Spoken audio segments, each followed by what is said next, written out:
মটর দেখুন বন্ধুরা, মটরশুঁটি দিয়ে আলু কষা করবো। আর্ধেকটা ভাজা হওয়ার পর হলুদ দিয়ে দিয়েছি। এরপর এটা সেদ্ধ করেছি টমেটো, জিরে, 3টে শুকনো লঙ্কা, রসুন, পেঁয়াজ। এটা বয়েল করে মিক্সিতে পিষিয়েছি, কেন এতে জল দেবো না, ওই জন্য। এটা ঝিমিয়ে আছে, কষা কষা হবে। আলু মটরশুঁটি কষা করছি এটা।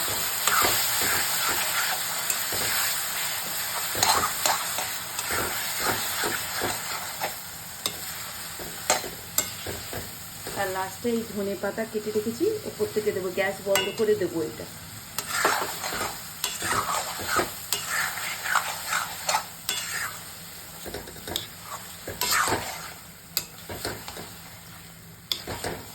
এরকম খেতে খুব ভালো লাগে, ধোসার সঙ্গে, রুটি পরোটার সঙ্গে এরকম আলু কষা খেতেও ভালো লাগে, ভাতের সঙ্গেও হবে।